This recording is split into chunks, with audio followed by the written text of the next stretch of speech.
Tab দুর্নীতির প্রতিবাদ জানাতে গেলে বুধবার বহরমপুরের মুর্শিদাবাদ জেলা বিদ্যালয় পরিদর্শক মাধ্যমিক দপ্তরের সামনে পুলিশ এবং এসএফআই সদস্যদের মধ্যে ব্যাপক ধুন্ধুমার কাণ্ড বেঁধে যায়।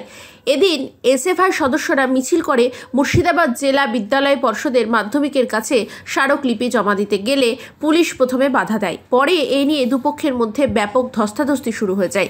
পুলিশ কর্মীদের বাধা উপেক্ষা করে এক প্রকার জোর করে এসএফআই এর সদস্যরা মুর্শিদাবাদ জেলা বিদ্যালয় পরিদর্শকের দপ্তরের ভিতর ঢুকে স্লোগান দিতে থাকে। পরে অবশ্য 4 জনের একটি প্রতিনিধি দল মুর্শিদাবাদ জেলা বিদ্যালয় পরিদর্শকের কাছে স্মারকলিপি জমা দেন। আমরা ভারতের ছাত্র ফেডারেশন এসএফআই মুর্শিদাবাদ জেলা কমিটির পক্ষ থেকে আজকে ডিআই এর কাছে এসেছিলাম।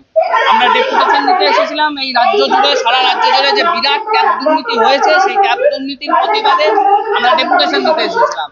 সেই ডেপুটেশন দিতে যখন আমরা আসছি, আমাদের মিছিল যখন ডিআই অফিসে ঢুকছে, তখন দেখতে পাচ্ছি গেটের সামনে বিরাট পুলিশের ব্যারিকেড করে রেখেছে এবং পুলিশরা এই ছাত্রছাত্রীদেরকে, সাধারণ ছাত্রছাত্রীদেরকে চোর, বাটপাট, ডাকাতদের সাথে ভাবছে। হয়তো আমরা বলছি, সারা পশ্চিমবাংলা জুড়ে এত শিক্ষা দুর্নীতি করে জেলে আছেন এমন অনেক মন্ত্রী আছে, চাল চুরি করে জেলে আছে এমন অনেক মন্ত্রী আছে, গরু চুরি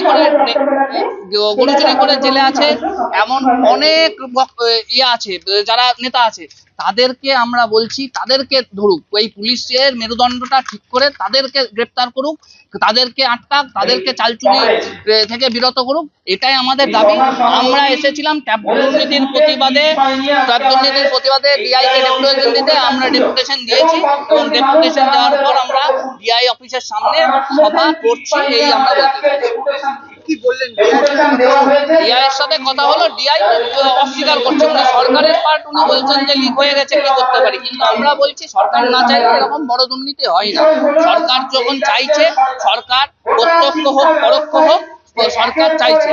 আমাদের এই মুর্শিদাবাদ জেলার বিভিন্ন স্কুল বন্ধ হওয়ার মুখে, বিভিন্ন স্কুল শিক্ষকদের অভাবে বন্ধ হওয়ার মুখে।